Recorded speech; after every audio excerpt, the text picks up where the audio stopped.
গত বেশ অনেক বছর যাবৎ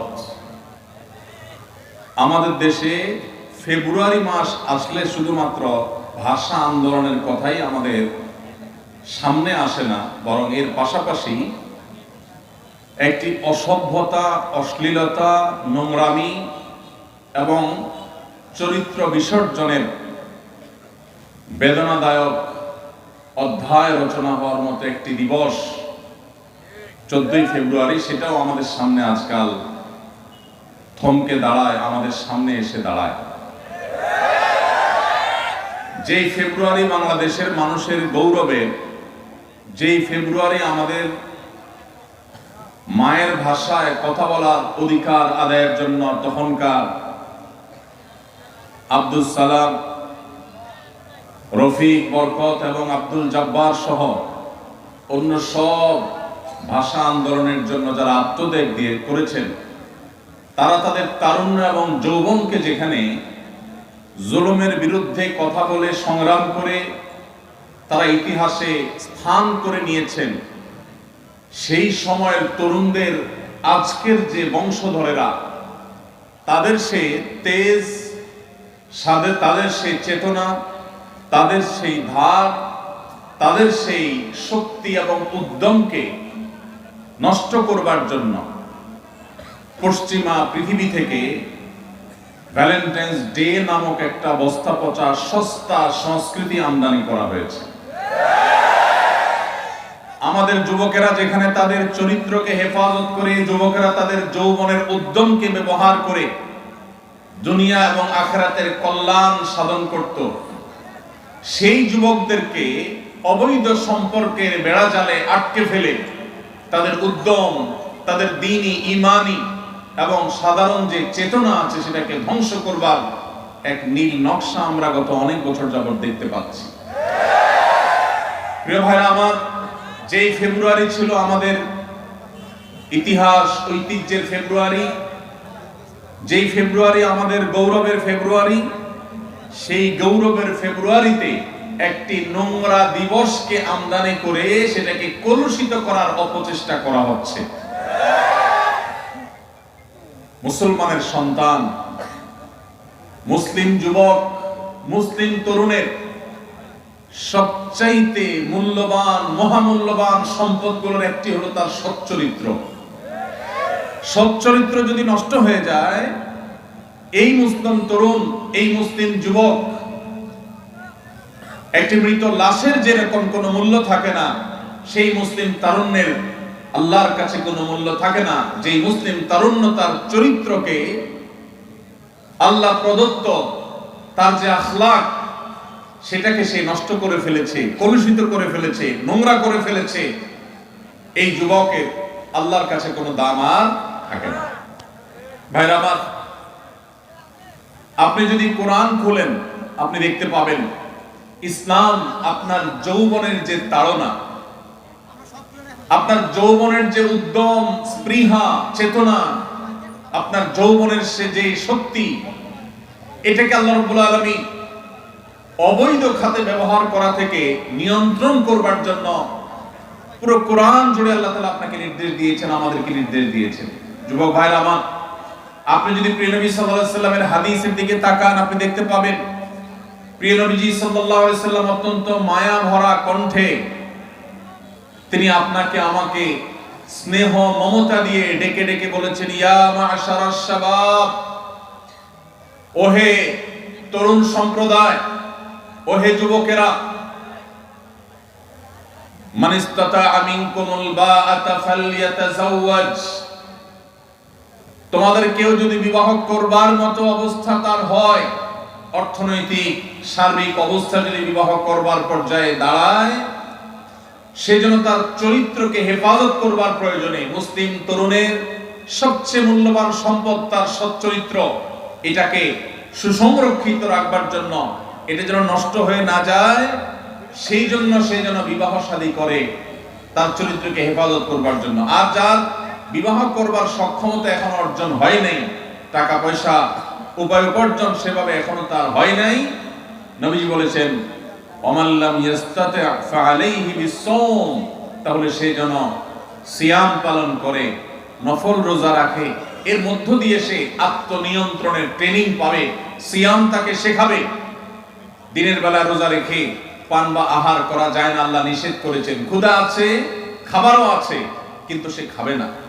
তৃষ্ণা আছে, পিপাসা আছে, পানিও আছে, কেউ দেখছেও না, তারপরও রোজাদার খায় না। এই রোজা তাকে প্রশিক্ষণ দেয়, শিক্ষা দেয়। ঠিক একইভাবে তোমার হাতের নাগালে হারামের হাতছানি তোমাকে ডাকছে, আবার তোমার যৌবনের তাড়না তোমাকে তাড়িয়ে বেড়াচ্ছে, কিন্তু এরপরও তুমি তোমার রব দেখতে পাচ্ছেন। কেউ দেখতে পাক বা না পাক, তোমার অভিভাবক মা বাবা জানুক বা না জানুক, তুমি সবার চোখের আড়ালে থেকেও তোমার চরিত্রকে হেফাজত করবে। আল্লাহর নিষিদ্ধ পথে তুমি পা বাড়াবে না।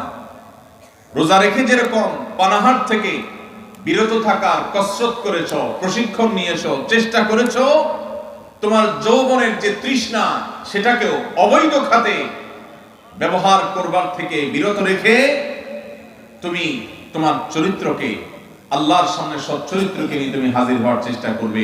প্রিয় নবী সাল্লাল্লাহু আলাইহি সাল্লাম আমাদের তরুণদেরকে এইভাবে তাদের চরিত্রকে হেফাজত করবার জন্য নসিহা করেছেন, উপদেশ দিয়েছেন। ভাইরা আমার, আজ পশ্চিমা পৃথিবীর সাংস্কৃতিক আগ্রাসনের ফলে আমাদের দেশের মুসলিম তরুণদের যে ঈমানের শক্তি ছিল, যে তেজ ছিল, যে মুসলিম তরুণ ওমর ইবনুল খাত্তাব রাদিয়াল্লাহু তাআলা আনহুর অনুসারী, যে মুসলিম তরুণ আলী ইবনে আবি তালেবের অনুসারী, যে মুসলিম তরুণ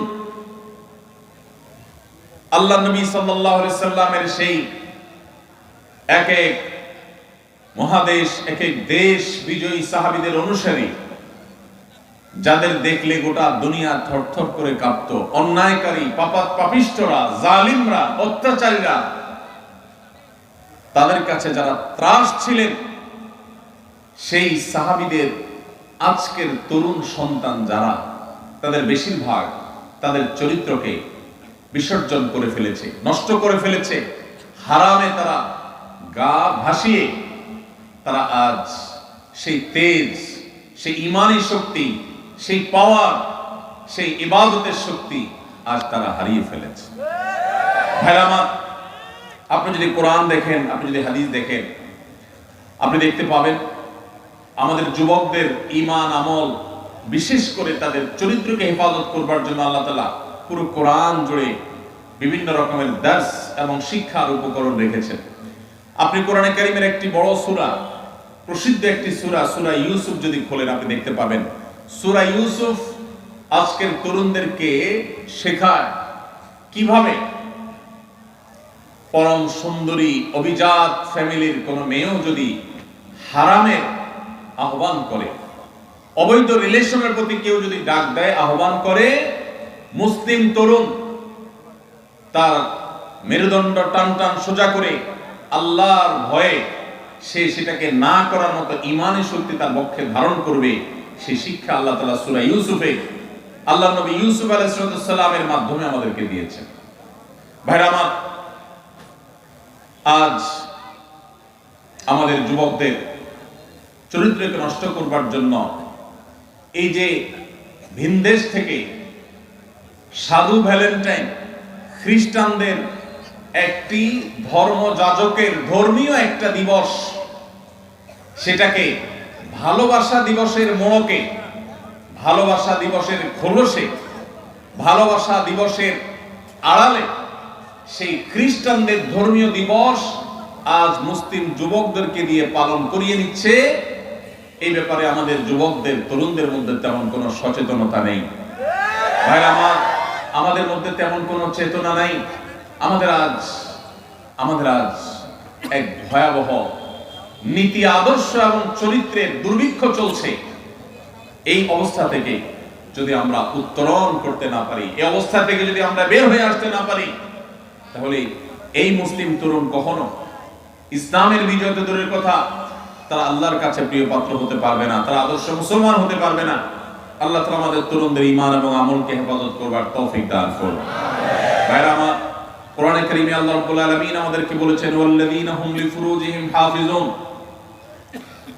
যেই মানুষগুলো জান্নাতুল ফিরদাউসের অধিকারী হবে, আল্লাহ তাআলা যাদের সম্পর্কে বলেছেন উলাইকা হুমুল ওয়ারিসুন আল্লাযীনা ইয়ারিসুনাল ফিরদাউসা হুম ফিহা খালিদুন, জান্নাতুল ফিরদাউসে যারা চিরকাল থাকবে, সেই জান্নাতুল ফিরদাউসের অধিকারী অধিবাসীদের অন্যতম একটি বৈশিষ্ট্য থাকবে, একটি গুণ থাকবে, ওয়াল্লাযীনা হুম লিফুরুজিহিম হাফিজুন, যারা তাদের ইজ্জতকে, সম্ভ্রমকে, লজ্জাস্থানকে তারা হেফাজত করতে পেরেছে, এটাকে নিয়ন্ত্রণ করতে পেরেছে, এটাকে কন্ট্রোল করতে পেরেছে, অপাত্রে, অজাগায়, হারামের ক্ষেত্রে সেটাকে তারা ব্যবহার হতে দেয় নাই। এই সংযম, এই আত্মসংগ্রাম, এই যুদ্ধ, নিজেকে নিয়ন্ত্রণ করবার এই প্রচেষ্টা যারা সফল হয়েছে, যারা সাকসেস হয়েছে, এমনকি কারোর চরিত্র যদি কালিমা লেগেও যায়, সে যদি তারপরও সে ফিরে আসে, তওবা করে, আর কখনো সে পথে পা না বাড়ায়, তাহলে সেও আল্লাহ তাআলার এই পুরস্কারের আওতাভুক্ত হবে ইনশাআল্লাহ।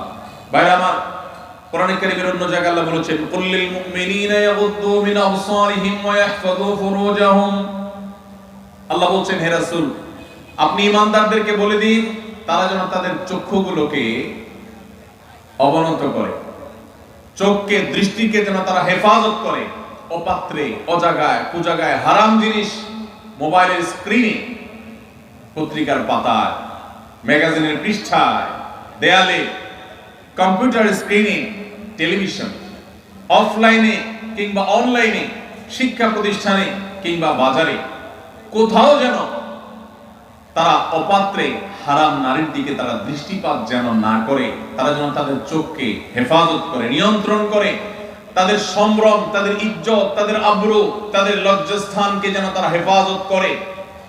যদি এটা করতে পারে, যালিকা আযকা লাহুম, তাহলে এটা হবে তাদের জন্য পবিত্রতম উপায়। নিজের চরিত্রকে সে পরিচ্ছন্ন রাখতে পারলো, পবিত্র রাখতে পারলো।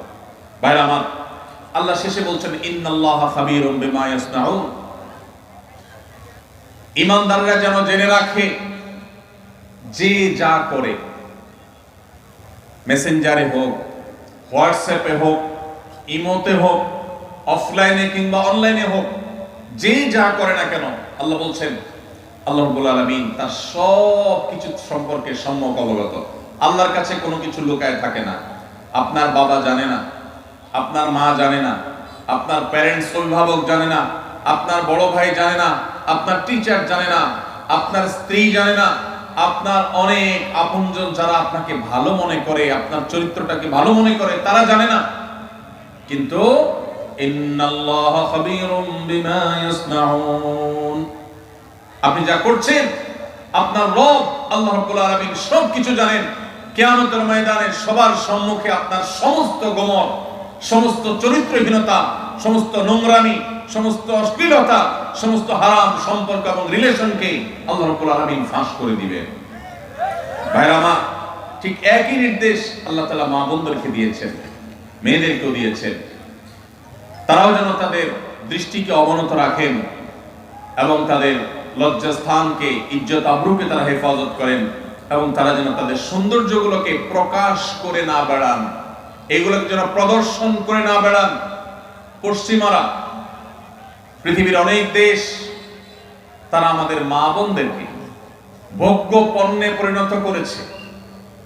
বাজারে বিভিন্ন জিনিসপত্র যেরকম ঝুলিয়ে রাখা হয় মানুষকে লোভী করে তুলবার জন্য, আল্লাহর বান্দীদেরকে, মুহাম্মদ সাল্লাল্লাহু আলাইহি ওয়াসাল্লামের উম্মতদেরকে, মুসলিম মেয়েদেরকে নানা মুখরোচক নাম দিয়ে সেরকম ভোগ্য পণ্যের মতো আজ বিজ্ঞাপনে, বিলবোর্ডে, পত্রপত্রিকা, বিভিন্ন জায়গায় তাদেরকে আজ সেভাবে মেলে ধরা হচ্ছে। এটা মুসলিম মিল্লাতের, উম্মতে মুহাম্মদিয়ার জন্য সবচেয়ে অপমানজনক অধ্যায়, সবচেয়ে দুর্ভাগ্যজনক অধ্যায়। ভাইরা আমার, আল্লাহ রাব্বুল আলামিন আমাদেরকে নির্দেশ করেছেন ওয়ালিয়াস্তাফিফিল্লাযীনা লা ইয়াজিদুনা নিকাহা হাত্তা ইউগনিয়াহুমুল্লাহু মিন ফাদলি, যাদের বৈধ উপায়ে বিবাহ করবার মতো এখনো আর্থিক সঙ্গতি হয় নাই, সেই সুযোগ তৌফিক এখনো আসে নাই, আল্লাহ বলেছেন তাদের চরিত্রকে বিবাহ পর্যন্ত তারা যেন হেফাজত করে, সংরক্ষণ করে, এটাকে যেন নষ্ট না করে। যতদিন আল্লাহ তাআলা তাদের সেই সচ্ছলতা না দেন, আর্থিক সঙ্গতি না দেন, মোহর এবং স্ত্রীর খোরপোশ দেবার মতো উপায় উপার্জন, চাকরি বাকরি, ব্যবসা বাণিজ্য যতদিন না হয়, ততদিন পর্যন্ত সে যেন নিজেকে নিয়ন্ত্রণ করে, অপাত্র এবং হারাম জায়গায় যেন সে নিজেকে নিয়ে না যায়। ভাইরা আমার, যেসব যুবক ভাইরা স্রোতের বিপরীতে হারামের যে স্রোত জাহান্নামের দিকে নিয়ে যাচ্ছে আমাদের তরুণদেরকে, এর বিপরীতে যে সমস্ত যুবক যুবতীরা নিজেদেরকে বাঁচাবার সংগ্রামে যারা জয়ী হবেন, যারা নিজেদেরকে এসব হারাম থেকে বাঁচাবার জন্য চেষ্টা করবেন, কোরআন এবং হাদিস তাদের জন্য কিছু সুসংবাদের কথা বলেছে। এর ভিতরে এক নম্বর হলো আল্লাহ রাব্বুল আলামিন সেই সব মানুষদের সাহায্য করাটাকে আল্লাহ নিজের উপর তিনি কর্তব্য বানিয়ে নিয়েছেন। যেসব মানুষেরা চরিত্রকে হেফাজত করে, বিবাহ করে চরিত্রকে হেফাজত করবার উদ্দেশ্যে তারা, আবু হুরায়রা রাদিয়াল্লাহু তাআলা আনহু বর্ণনা করেছেন, নবীজি সাল্লাল্লাহু আলাইহি ওয়াসাল্লাম ইরশাদ করেছেন, সালাসাতুন আলাল্লাহি আউনুহুম, তিন শ্রেণীর মানুষ আছে যাদেরকে সাহায্য করা, যাদের উপকার করা, যাদেরকে বিপদ থেকে উদ্ধার করা, যাদেরকে রক্ষা করা, সহযোগিতা করা, এটা আল্লাহ তাআলা তার উপর তিনি কর্তব্য বানিয়ে নিয়েছেন। আল্লাহ তাআলা নিজের জন্য নিজেকে আবশ্যক করে নিয়েছেন। সেই সৌভাগ্যবান তিন শ্রেণীর মানুষ কারা? নবীজি সাল্লাল্লাহু আলাইহি ওয়াসাল্লাম বলেছেন, তার মধ্যে এক নম্বর হলেন আল মুজাহিদু ফি সাবিলিল্লাহ, যারা আল্লাহর রাহে জিহাদে রত থাকেন, আল্লাহর রাহে যারা জিহাদে থাকেন, সেই মুজাহিদদেরকে আল্লাহ রাব্বুল আলামিন সাহায্য করা, সহযোগিতা করা, তাদেরকে আল্লাহ রাব্বুল আলামিন মদদ করাকে আল্লাহ নিজের জন্য কর্তব্য বানিয়েছেন। নাম্বার 2, ওয়াল মুকাতাব আল্লাযী ইউরিদুল আদা, যেই কৃতদাস মালিকের সাথে চুক্তি করেছে কোন নির্দিষ্ট অ্যামাউন্ট দিয়ে সে মুক্ত হবে, তার যদি সদিচ্ছা থাকে সেটি আদায় করবার, আল্লাহ তাআলা তাকে সেটা আদায় করার জন্য সাহায্য করবেন, আল্লাহর ওয়াদা আছে।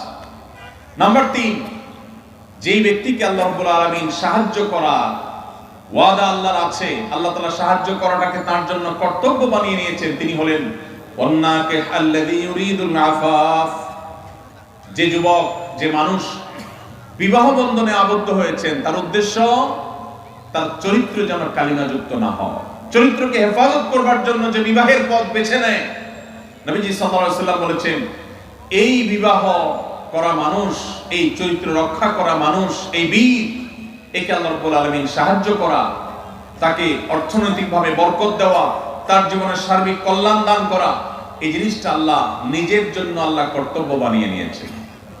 ভাইরা আমার, তাহলে প্রথম সুফল, প্রথম উপকারিতার কথা আমরা জানলাম। যে সমস্ত যুবকেরা, যে সমস্ত বোনেরা তারা বিবাহের পথ বেছে নেন, হারাম পথ বেছে নেন না, আল্লাহ রাব্বুল আলামিন তাদেরকে চরিত্র হেফাজতের উদ্দেশ্যে বিবাহ করলে আল্লাহ তাআলা তাদেরকে সাহায্য করাটাকে আল্লাহ নিজের উপর আবশ্যক করে নিয়েছেন। নাম্বার 1। নাম্বার 2, যে মানুষগুলো তার দুই চোয়ালের মধ্যবর্তী অঙ্গ অর্থাৎ মুখ, তার জিহ্বা, তার ঠোঁট, তার মুখ, এটাকে হারাম থেকে নিয়ন্ত্রণ করবার দায়িত্ব যে নিয়েছে, অর্থাৎ এই মুখ দিয়ে হারাম কথা বলে না, হারাম কিছু খায় না, মুখ দিয়ে যত রকমের আল্লাহর অবাধ্য কাজ করা যায় সেগুলোর কোনোটা করে না, সে মুখকে কন্ট্রোল করে, এবং তার দুই রানের মধ্যবর্তী অঙ্গ অর্থাৎ তার সম্ভ্রম, তার ইজ্জতকে যে ব্যক্তি সংরক্ষণ করতে পারে, নবীজি বলেছেন, মাইয়াদমান লিমা বাইনা লিহিয়াইহি ওয়া মা বাইনা রিজলাইহি আদমান লাহুল জান্নাহ, যে ব্যক্তি তার দুই চোয়ালের মধ্যবর্তী অঙ্গ আর দুই রানের মধ্যবর্তী অঙ্গ, এই দুটি অঙ্গে কোন প্রকার কালিমা লাগতে দেয় না, এগুলোকে হারাম থেকে বাঁচাবার সংগ্রাম করে, দায়িত্ব নেয়, সে এগুলাকে দায়িত্ব নিয়ে হেফাজত করে, নবীজি বলেছেন তার জান্নাতে যাওয়ার দায়িত্ব আমি নিলাম। ভাইরা আমার, প্রিয় নবী সাল্লাল্লাহু আলাইহি ওয়াসাল্লাম যদি কারোর জান্নাতে যাওয়ার দায়িত্ব নেন, তাহলে তার আর কোনো ভয়ের কারণ আছে? তার জান্নাতের পথ ঠেকাবার শক্তি কারোর আছে?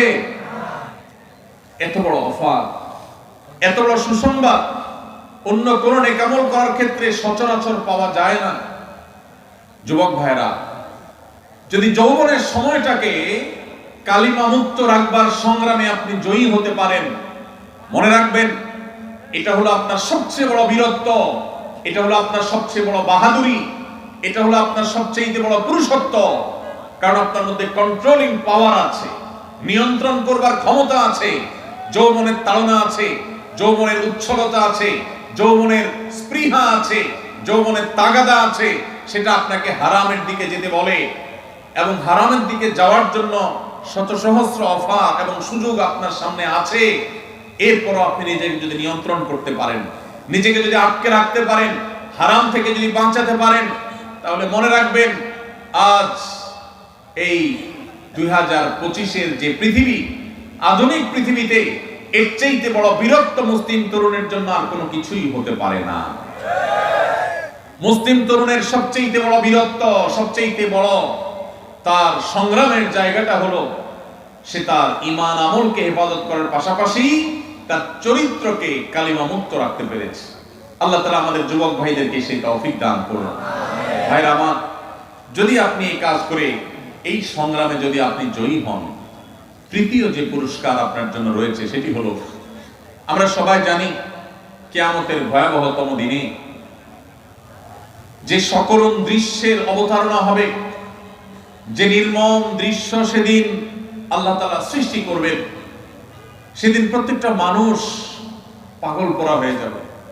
মাথার খুব কাছাকাছি সূর্যের অবস্থান হবে, এখনকার মতো লক্ষ লক্ষ কিলোমিটার দূরে নয়, একেবারে মাথার খুব কাছাকাছি সূর্য অবস্থান করবে। পুরে ছাই হয়ে যাওয়ার কথা, কিন্তু পুরে ছাই হবে না, আল্লাহ তাআলা ছাই হতে দিবেন না। মানুষ বেঁচে থেকে ছটপট করে করে আল্লাহর কাছে আর্তনাদ করতে থাকবে যে এই সূর্যের উত্তাপ, এই আগুন, এই কষ্ট, এটা থেকে মুক্তি চাই আল্লাহ, প্রয়োজনে জাহান্নাম দিয়ে দাও, তারপরেও হিসাব ক্লোজ করো, মুক্তি চাই, এই কষ্ট সহ্য হয় না। মানুষ ঘামের সাগরে হাবুডুবু খাবে।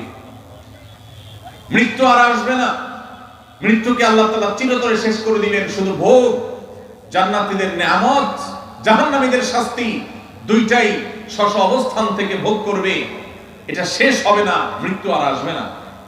কিয়ামতের সেই ভয়াবহতম দিনে আল্লাহ রাব্বুল আলামিন সেই তরুণদের, সেই যুবক ভাইদের, সেই যুবতী বোনদের আল্লাহ আরশের নিচে ভিআইপি প্যান্ডেলে আল্লাহ রাব্বুল আলামিন ছায়া দিবেন, যাদেরকে কিয়ামতের কোনো কষ্ট স্পর্শ করবে না, কিয়ামতের কোনো ভয়াবহতা তাদেরকে পাবে না, কিয়ামতের কোনো ভয়াবহতা, কোনো টেনশন তাদের টাচই করবে না। সেই সৌভাগ্যবান মানুষগুলোর মধ্যে থেকে, 7 শ্রেণী মানুষগুলোর মধ্যে থেকে এক শ্রেণী হলো, নবী সাল্লাল্লাহু আলাইহি ওয়াসাল্লাম বলেছেন, ওয়ারাজুলুন দাআতহু ইমরাআতুন যাতু হাসবিন ওয়া জামাল ফাকাল ইন্নী আখাফুল্লাহ। যে যুবককে কোন মেয়ে হারাম প্রেমের অফার করেছে, অবৈধ সম্পর্ক করবার জন্য বন্ধু বান্ধবরা তাকে উস্কে দিয়েছে, তার সাথে কোনো হারাম রিলেশনের প্রস্তাব এসেছে, সে সেই প্রস্তাব লোভনীয়, অভিজাত, সুন্দরী, উচ্চবংশীয়, ভালো ঘরের মেয়ে অফার করার পরও সে চিন্তা করেছে এই অফার গ্রহণ করে আমি সাময়িক ভোগের জগতে যদি প্রবেশ করিও, আল্লাহর শাস্তি অবধারিত। গোটা পৃথিবী মিথ্যা হতে পারে, সবাই মিথ্যা হতে পারে, আল্লাহর ওয়াদা, আল্লাহ নবী সাল্লাল্লাহু আলাইহি সাল্লামের ওয়াদা কখনো মিথ্যা হতে। আমার জীবন যে দুনিয়াতেই ধ্বংস হবে, আখিরাত তো বহুত পরে। এই হারামের সাথে যদি সংশ্লেষ হয়, সম্পর্ক হয়, আল্লাহ রাব্বুল আলামিন গোটা জীবনকে জাহান্নামে পরিণত করে দিবেন। হারামের যে আযাব, এই হারামের আযাব